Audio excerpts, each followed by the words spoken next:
Hello world, this is RandomFIX, and today we'll be doing a side-by-side comparison of these two milk frothers.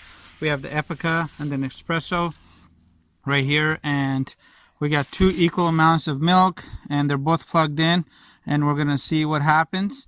And the cool thing with both of these machines is they have two different settings. You can actually do a hot milk froth, or you could do a cold milk froth. When you do the cold milk froth, just letting you know, on either one of them, it's not perfect. So that's an option. We're going to be doing the hot milk froth today. So I'm going to go ahead and add the milk into the Epica right here.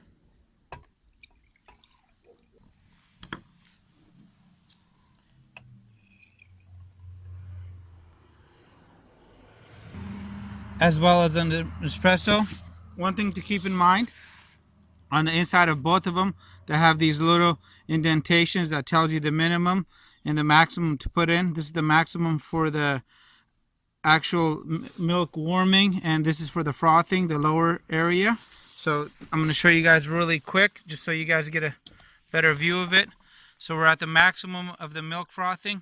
The other line up right there is actually for milk warming, but you want to pay special attention when you're doing that, because if you don't watch it, it will overflow and make a big old mess. So we're going to put both of these back on.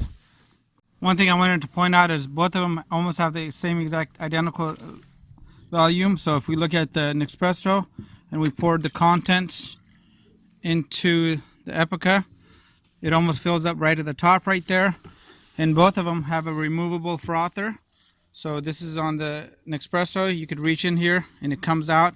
And this is pretty cool. It's like a magnetic design. And on the Epica here, it's got this style right here. So it's easy to clean. But this one actually fits in a certain way. And we're going to hit go.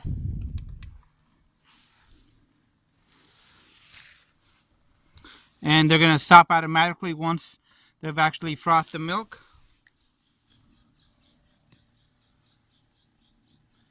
The Epica here has a wider container, and on the Nespresso it's a little taller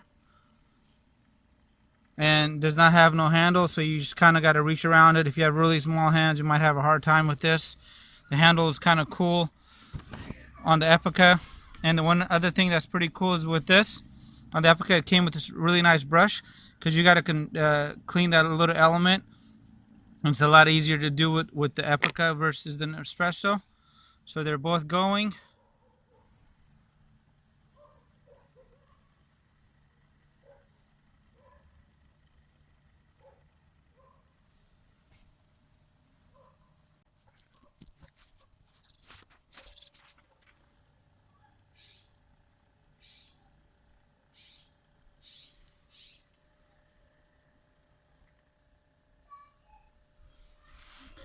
And the Nespresso already finished, as you can see right here. And about 7-8 seconds later, the Epica finished as well. And let's just see what machine has better froth.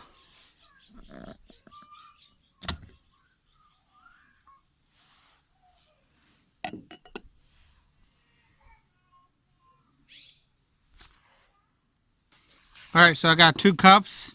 And let's see which actually gives us more milk froth.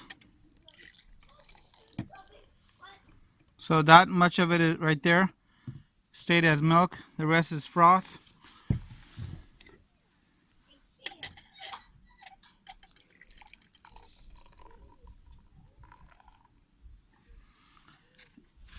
And with the Epica, you can actually see there's a little less milk in the glass, so a little bit more froth.